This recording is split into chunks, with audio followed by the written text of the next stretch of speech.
के शारदा पूरा देलन हे काला काका वाली मैया माना के शारदा पूरा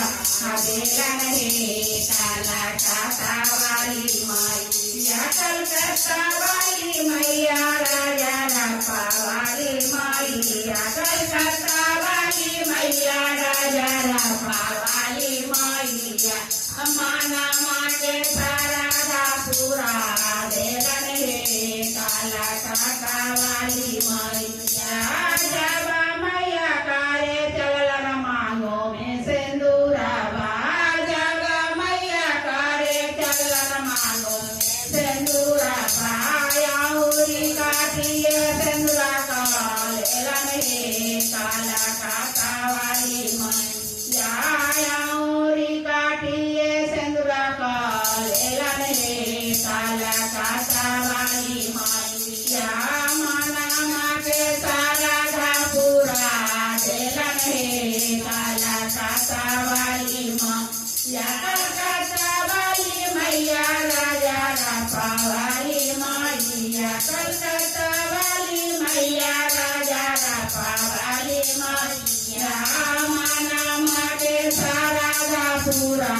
देलन हे काला काका वाली मैया जब मैया पेने चलन गले गिरमल हारवा जब मैया पेने चलन गले गिरमल हारवा अंगूरी काटी के मलवा पेन लेलन हे काला काका वाली मैया अंगूरी काटी के मलवा पेन लेलन हे काला काका वाली मैया माना के शारदा पूरा देलन हे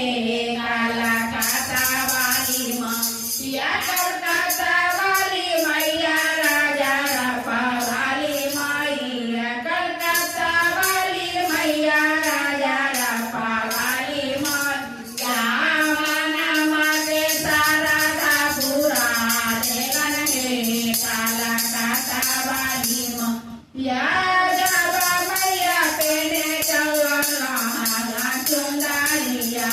जब मैया पेने चलला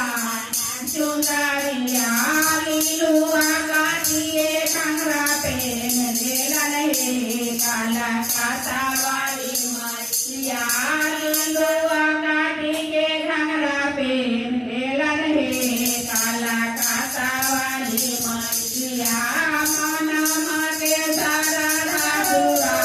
देलन हे काला काका वाली मैया कलकत्ता वाली मैया राजा रप्पा वाली मैया कलकत्ता वाली मैया राजा रप्पा वाली मैया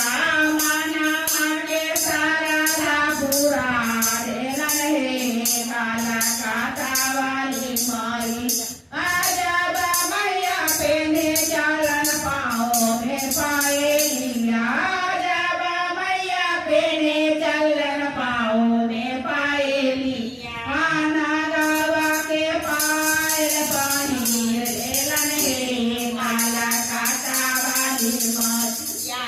नागवा के पायल पानी लेलन हे काला काका वाली मैया माना के शारदा